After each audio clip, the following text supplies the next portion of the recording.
Hi, and welcome to The Curling Show, the podcast that brings you interviews with the sport's top athletes and the people who shape the game.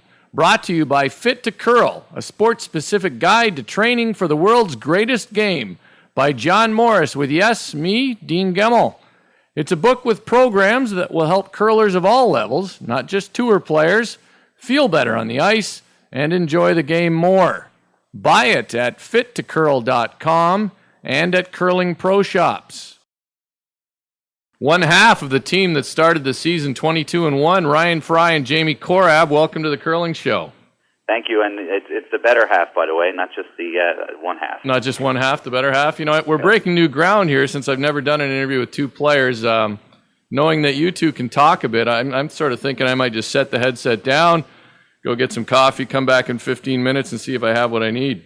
I don't know if I should be offended with saying I can talk a lot there. Yeah, no reason to be offended, but I think some people might actually like that approach. They'll say it's the best ever without having to listen to me. So I might go for it, but you know what? I won't. I'm not going to because it's my show, so I get to carry on. I won't even have to say a word with Jamie on the phone. Yeah, we haven't even heard from you yet. So, all right, let's get into it though. 3 spiels, 3 wins. It's still silly season a little bit, but you beat Cooey, Howard, and Martin to win the AMJ Campbell Van Line Shorty Jenkins Classic.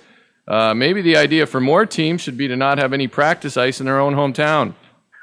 Well, I mean, we did practice a little. We went to Halifax twice in August, the first weekend in August and the last weekend, and did some pretty intense curling. Usually, most people, and I'm one included, like to show up, slide a half dozen times, throw 3 rocks for your first time of the year, and 2 up, 2 back, 4, whatever, and then ease into. But we kind of went up there and practiced for 2 hours on Friday, then 4 hours on Saturday, and then a game on Sunday, and then another 2-hour practice. So we kind of went full bore, and so we did a bit of that. But no, we really don't have practice ice, and I think it was a lot of our off-season training that excelled us through the first 3 spiels.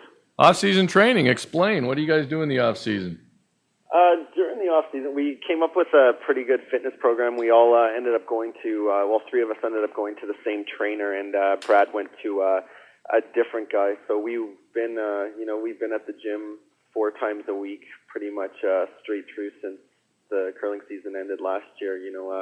Some of us needed to get in better shape than others, but easy. I was just gonna say, Ryan, I always thought you were a bit of a fitness guy, anyways. Jamie, not so much. He's got big arms, but he can't run a football field, and he's down dying at the 50-yard line. Yeah, I was more working on the cardiovascular part of it. I swept about 8 rocks for John Morris in a row at the Hot Shots competition at the Briar, and I almost died last year, so I figured I might have to get on the cardio train a little bit more. So that's basically what I've been focusing on. And as for Brad and Mark, Mark is a fitness trainer with Definition, so he's been not only training himself, but training a bunch of other people at the same time.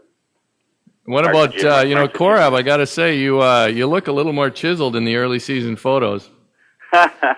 Well, my focus was to drop a bit of weight. The last season, I focused on getting to a certain weight, but I found, I got to that weight, but I think it sacrificed a bit of strength. So this year, I just wanted to try to have a flat stomach, not a six-pack, just a flat stomach, and just be strong. And I think the spiel in Switzerland kind of changed my sweeping a little to get kind of a little lower. And I just found I was a lot stronger, felt a lot stronger sweeping, and Brad mentioned that it looked better, so I guess did something right over the summer. That's right. So you switched to a little lower approach, or like a closer, not as low as maybe Kennedy and Hebert, but lower? Not as low as those guys, because I think those guys get that low so they can thumb the rocks to slow them down if they need to. But no, we just I was a little higher where I kind of had the top of the broom into my high arm, into my bicep in the right arm, and I don't think I was getting as much power there. But a lot of that was due to a rotator cuff injury I had a few years ago, where it wasn't until last year that I started using synthetic brush. I used to have to use hair because of my shoulder, but this year I did a lot of. I had a standing physio appointment for every Monday and Tuesday at 4 o'clock for 4:30. So I did a lot of work on getting myself back to 100%. And I find getting a little lower. Definitely need a lot more weight, and I think it's a better technique. And he's got a bit of that weight to go around, so it's good he's using it for something. Jeez, they never stop with the digs. The guy works all off season. You're still giving him a hard time. I tell you, all we do on the road, if it's not Ryan, it's Mark. If it's not Mark, it's Brad. If it's not Brad, it's the driver. I get it from everywhere, but thick skin.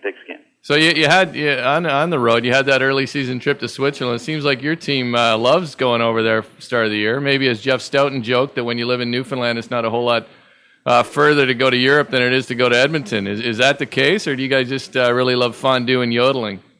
It's the chocolate, really, not so much the yodeling. But no, when we first went to Europe was in 2005. We went to Norway, and the flight was St. John's, London, Oslo, and it only took us about 8 hours to get there, which is quicker than going to Edmonton. But Air Canada took away our Air London, St. John's, London flight. So now, whenever we fly to Europe, we've got to fly to Toronto usually. Wait 2.5 hours. That's convenient. It is, and then so basically you fly back over St. John's about 7 hours later, and you wave to your house and everything. And anyway, so it is a long time to get to Europe, but we do like going to Switzerland. Brad's been there 4 years in a row. I was there for 3 of those 4, and he won 4 in a row. So yeah, Switzerland's a nice place. We were checking out the residency rules, but not sure how that's going to pan out. Yeah, I don't think they'll welcome a bunch of newfies, to be honest. I think you're fine as guests, but that's as far as it goes. Yeah. Hey, practice. You guys did talk a little bit about practice here, and everybody wants to know how teams practice. You guys talked about the fact you don't even have ice, so you have to go basically, when you went to Switzerland, did you show up early and practice at that event? And what do you do? I mean, you just touched on a little bit, but what do you do? We've decided to start training for a purpose. So we've taken that and ran with it. We've been basically what we've been doing is we've been getting to the events, 1, maybe 2 days earlier, and we've been doing all we could to, maximize that practice time. So we've come up with a set, little schedule on how, we work on all our weights to make sure our weights are in line with one another's. We work on, we sort of scour the statistics and see what we've been strong on and what we haven't been strong at. And, for me, for instance, I've had trouble with an intern, so I've spent a lot of time working on that. Jamie works on just trying to get his hack speed going, very consistent. And as for Mark and Brad, they work on basically a wide range of things, just to whatever they have to do to make sure they feel as comfortable as possible with every shot that might come up during a game. And then when you get your ice is in what, next week at your club?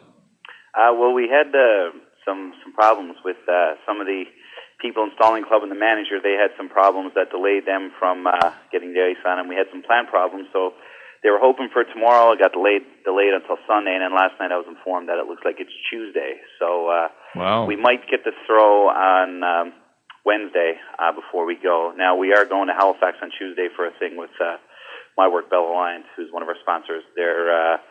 We have to go up there and do a thing with them at a curling club, so we might get to practice in Halifax on Tuesday, maybe home on Wednesday, and then fly out to Vancouver on Thursday. So yeah, ice time has been limited, to say the least. Well, I'm going to have to throw in here, as I mentioned in our conversation before we got started, that my club here in New Jersey has ice right now. So the 2-sheeter in New Jersey has ice before you guys. I don't know what that says about the.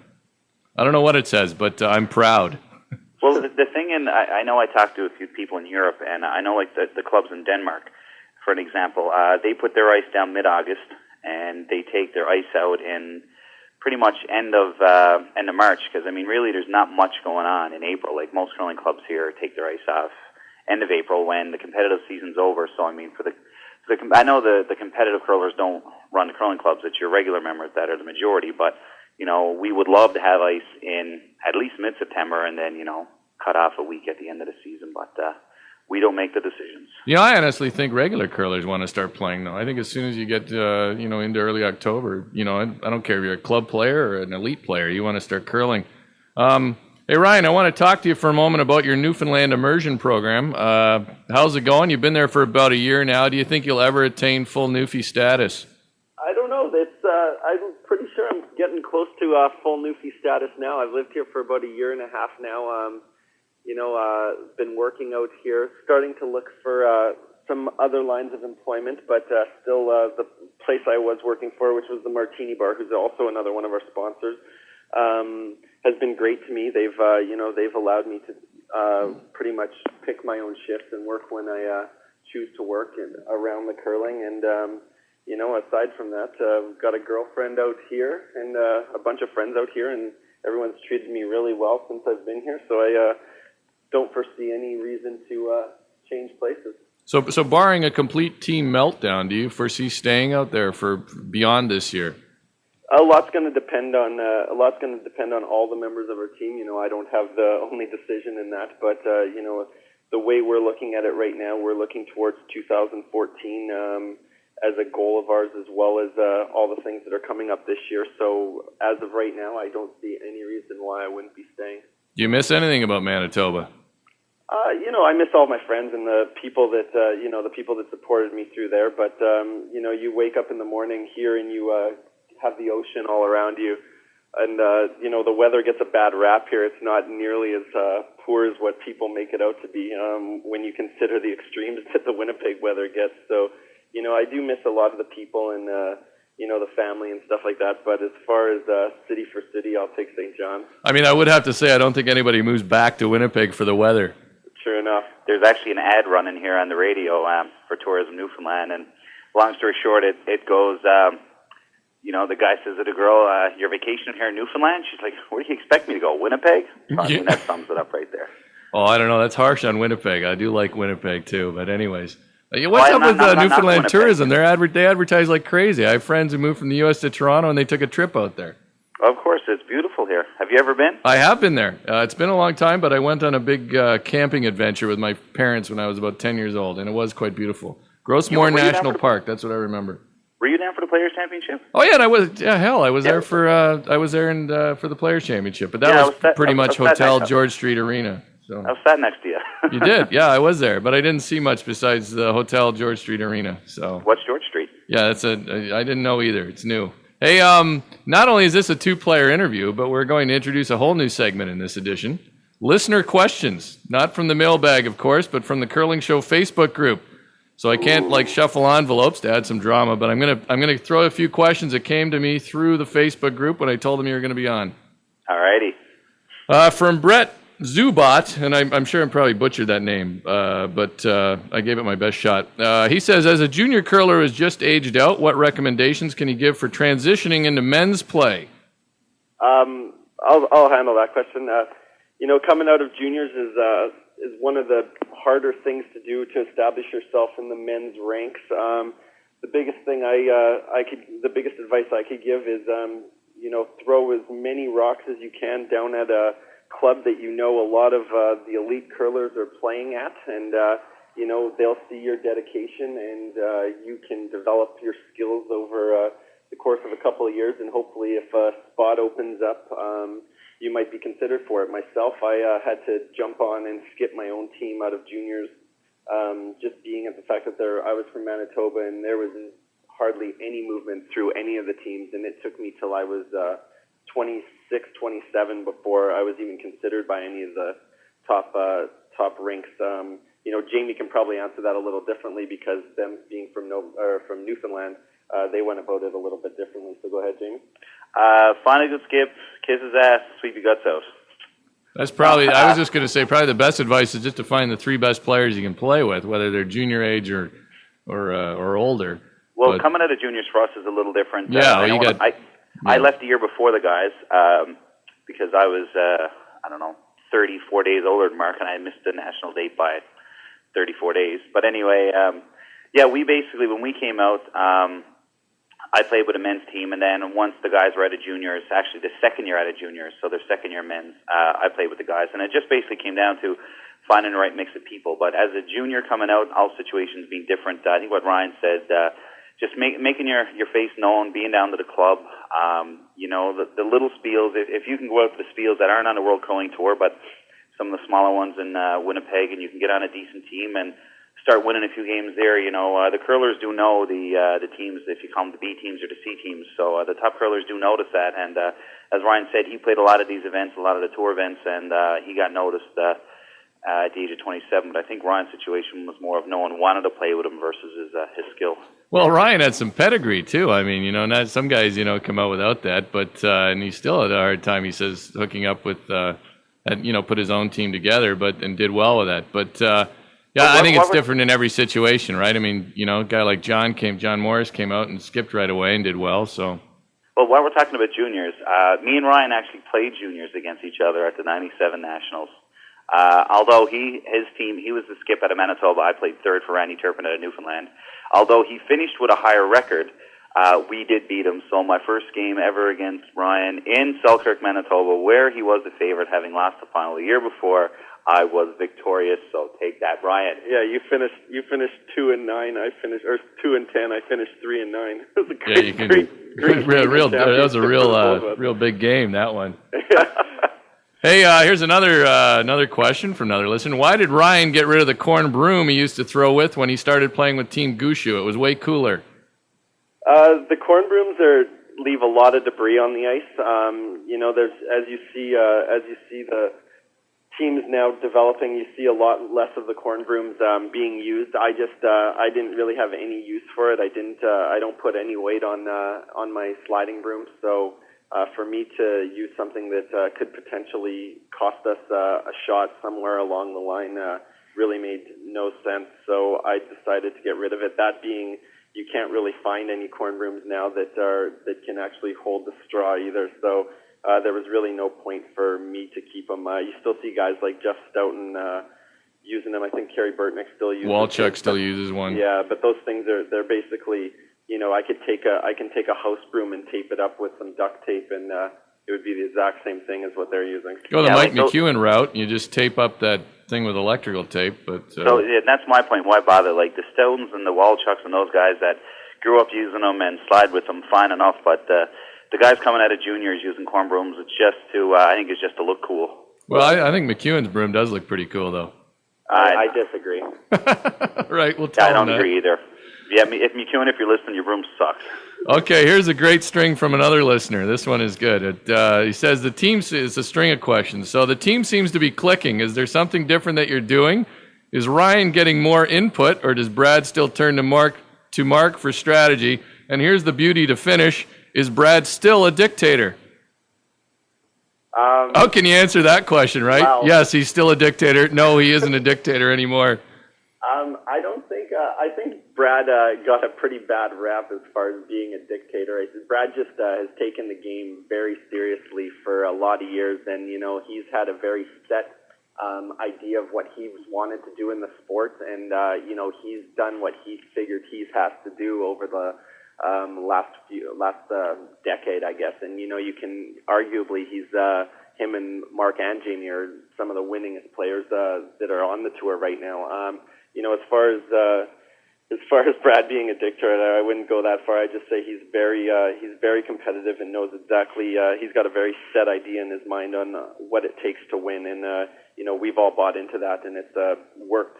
What was the other string of questions? The other stuff was, are you getting more input on strategy, or does Brad? I don't know if this is true or not, but I guess the notion is that Brad is typically turned to Mark for thoughts rather than you in the house. It varies. I have certain things that I'm like my strengths, and Mark and Jamie and Brad all have their strengths. Individually we come together and we all bring as much input as anyone. I think that it's sort of like an all for one thing with our team. Brad, like every other skip on tour, does have the final say and does have an idea how he wants the ends to progress. But as far as the input with it, I would say that it would be divvied up between me, Mark, and Jamie. I think it's a rare team these days that doesn't have everybody weigh in a little bit. So the notion that it's just a skip and a third discussing things is fairly dated. Yeah, just to touch on those, I know typically it's Ryan and Brad on Brad and Ryan shots. Mostly on Brad shots because they're up there. And if Mark is called down, it's usually because we're in a really good situation or we're hooped. So that's usually the only time where four of us are called in. And then on Mark's shots, if Brad's got a question, he usually asks Mark versus Ryan. So Mark comes down the ice and he can see the angles, which only makes sense. The reason I think why we're clicking, I just think an extra year experience. We went through a lot last year. We played a lot, and I think we all learned a little, and from that, we've taken from it. And the whole point about Brad being a dictatorship, like Ryan said, Brad is pretty focused. He's got a goal in mind, but there's no decisions made on this team where I'm called and said, Jamie, we're doing this, or we're doing this. When Brad was a little younger, maybe a little more, this is what I want to do, so let's do it. But everything's a team meeting. four of us are best friends. I think that's another reason why we're so successful. There's no bitterness out on the ice. Every now and then we'll have our moment where we're sooky at each other, but we're grown men and we get over it. But no, this is a team. This year more than any, it's four guys out there that are good friends, and we're making some rocks. There you go. You handled that deftly, both of you. So, but I do think Brad gets a bit. Brad actually he knew that question was going to come up, and he actually wrote that out for us. I'm reading a briefing here now that I got from that came down from. But the team, it wasn't Brad didn't write it. It was the team wrote it. Right. It was prepared by your public relations firm for the team. Oh, that's funny. But well, you know what? Brad gets a bit of a bad rap at times, I know, but I also think that. You guys out there in Newfoundland don't have as many options in terms of when you make player changes or whatever else. So I tell you what else we don't have options with is we're traveling to New Westminster for this field coming up next weekend because there's nothing that weekend. Then we've got to travel to Prince George. Now I'm not knocking BC; it's a beautiful place. Then we have to travel to Prince George for the pre-trials, and then the Players' Championship is in Dawson Creek. I mean, I've never heard of it other than a TV show until recently, but stuff like that, the small pool of players and the distance we have to travel. And I know some of the curlers at West are going to be listening to this playing their little violin or whatever, but it does pose a great the travel is tough, but also the finances. I'd put our finances against any team in Canada. That our budget is probably close to double than most teams. Yeah, you guys do have the travel issue. I know that the guys out west would probably say, yeah, but I'd love to get to a Briar every year out of Newfoundland. But you guys do have some real travel challenges. I'm sure the people at Dawson Creek will be thrilled that you only know them from a TV show, Jamie. You'll probably get the key to the city when you show up now. No, I mean, I'm all about going to new places. I'm not knocking Dawson Creek. I did go and research a little. It looks like a beautiful place. I'm kidding. But just from the point of view, and I know we're the only team probably going to be in the Players' Championship east of Ontario. Anyway, it just posed a problem for us. Not so much whining, but whining, yeah. There you go. All right, guys, we finished with a run back. I think you guys will have to alternate on answers or something here, all right? All righty. I'll give you a topic, give me your thoughts in 1 to 3 words. Your World Cup of Curling pool. Very difficult. Both of them are very difficult. Yeah, it's not like there's an easy one, is there? The pinstripe pants. Hot. Where do you guys get those, anyways? We got them from Lululemon. Oh, they're Lululemon pants. All right. Jamie Korab and marriage. July. Actually, Ryan, you want to comment first? That's back for Ryan, really. I don't care what you think. I'm getting out of the house. He's moving out. No, July 30th next summer to Stephanie Leachman of Ontario. Do you guys live together, too? Yeah, Ryan. When Ryan moved down last summer, he moved in with me, and he's been here ever since. But he is getting evicted from the Korab house. You're going to kick him out, are you? The half-hour Newfoundland time zone. Half-hour Newfoundland time zone? Yeah, the extra half hour. Absolutely fantastic. I mean, you get a place as beautiful as Newfoundland, why wouldn't you have your own time zone? Blake McDonald throwing third stone this year. No comment. They're both very good players, but I would take Kevin throwing last rock over Blake if I was on the team. Interesting. That was quickly from no comment to an opinion, by the way. That was. Curling in that shopping mall last season in Russia. It was, a couple words, great experience. St. Petersburg, Russia, but in one word, I would say amazing. The canceling of the Spiel in Lloydminster. Glad we weren't in it. It looks like it caused a void in a lot of people's schedules. Yeah, a lot of guys headed to Vernon. So surprising, I would say. Yeah. What did you say? Sorry. I would say surprising. It was a great spiel, but I just think with it being Olympic year, teams aren't trying to burn themselves out, and it's unfortunate for sure. It was a great spiel. Here's a good one for Jamie. Leeds getting axed whenever teams want to change it up. Typical. No. Well, yeah, Kelly Scott in the offseason, although I must say I saw Kelly Scott's team playing on Curl TV, and they looked a lot better this year than they did last year. I don't know if it's so much just, I think it's just more of, I don't think it's just a lead as a position. There's always lots of changes sometimes, but I think that's more of a coincidence than anything else. I don't know. I think it's funny to me, though. It's always, it's been a lot of leads getting axed. Lighthouses with nobody in them. I have no idea what these... Ryan, you're not following the local news at all. Apparently, they're getting rid of all the staff in lighthouses in BC and Newfoundland. But it's, I would say, sign of the times. Back in the day, you needed people to man them. The whole families lived in them, as many as 30 people. Now you don't need them. Apparently, Jamie took a course on lighthouses. Yeah, he's on top of it. Okay, here's the thing. I live in Newfoundland. I get a lot of people visit me. I go to Cape Spear every second weekend in the summer, and I do tend to read stuff when it's in front of me. About the lighthouses. Lighthouses. So it's a sign of the times, and it's unfortunate because it was employment for a lot of people, but it's just the government now are chopping off the lowest fruit on the tree, and right now I guess that's the lowest lying fruit. Great Big C. Great band. Randy Furby's fitness program. Love Randy Furby. We've seen him in Switzerland. He's looking slim and trim. It's a great way to stay in shape. Randy Furby's bar. He's got a bar? He's opening a bar. It's unusual for a guy to start a fitness program and open a bar in the same summer. There goes the size 37 pants. Right. Is that what he's down to, 37. And finally, the 0.28% population increase in Newfoundland and Labrador last year. Cold nights leading to more pregnancies. No. I thought it was 0.28% that's like Fry moved in. I mean. No, I think a lot of it's due to, I know like right across most of North America there's a bit of a recession, but Newfoundland, things are actually, we a lot of oil talks here, and as everyone knows, Alberta oil, wide influx of Newfoundlanders went in there, but I know me personally, I have a few friends, and I know of a lot of people that have moved home from Fort McMurray, which is the second biggest city of Newfoundlanders, have moved home because it's a little slower up there, and things are booming. Just as an instance, I had to get the shingles done on my house, and it took me almost a month to get someone to come and do it, and I actually had to call Brad's dad, who's a contractor, to help me out with it. So, there's lots of work down here, so I think some people are moving home because it is a little cheaper to live here than in Fort McMurray. Yeah, you have. That does. I think you've nailed it there, from what I understand, including the fact, there is a small recession going on. Might have noticed in my area, but all right. Well, that's it, guys. I give everybody a chance to name their sponsors. You guys depend on them as much as anyone, so let me know who's behind your team this year. We have back on IOC. Then we have the company I work for, which is Bell Alliance. The bar I've been working for, Martini Bar. Then we have Definitions, which, as we already stated before, is the gym we three of us train at, and that Mark is a fantastic personal trainer of. Our title sponsor, which is Chester Daw Rona.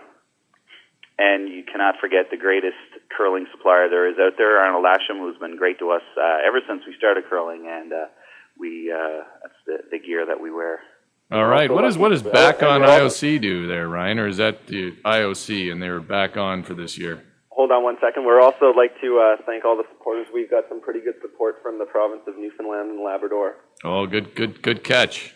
But IOC, we weren't sure if they were going to be back this year, as we just talked about, the bit of a recession, and we had a few sponsors that were with us the last couple of years with an option of a third year, and just due to circumstances couldn't come back. But IOC gratefully came back and said, they'd love to be with us for another year, which is great. And the other comment I want to make is also too, if people are listening, we've got a Facebook group where we blog after every game, and I blog daily. Ignore the spelling mistakes. I'm not illiterate. I'm just careless. And we're also on Twitter, so Team Gushue. So anyone who wants to follow us there, you can. Is there a Team Gushue rule? No twittering on the ice, that kind of thing? There is no rule, but I'm sure if I was twittering, there would be one instituted. But I don't Twitter till after the game. Yeah, the NBA just said no twittering on the bench, which seems like hardly necessary to come up with a rule like that, but apparently they did. Wow, that surprises me. Yeah, well, it doesn't surprise me, I guess. But all right, guys, that's it. Good luck the rest of the season. I know you got a pretty busy season, a lot of travel coming up, and you're off to Prince George. So good start, and thanks for joining us on the show. Thanks a lot, Dean. Take care. That's Ryan Fry and Jamie Korab on The Curling Show. Before I go, humor me as I once again suggest how you might spend some money this fall. First, you just heard Ryan and Jamie talk extensively about the importance of fitness in this great sport. Good reason, of course, to pick up a copy of Fit to Curl by John Morris with Dean Gemmell at fittocurl.com or at a curling pro shop. And finally, before we go to Black Pudding, a reminder that their music is now available in the iTunes Store. Pudding, Bloody Pudding by Black Pudding. Yes, it is a lot of pudding. Don't you know it's hard for me to see things that I cannot find? How can I tell if it's a dream or just all in my mind?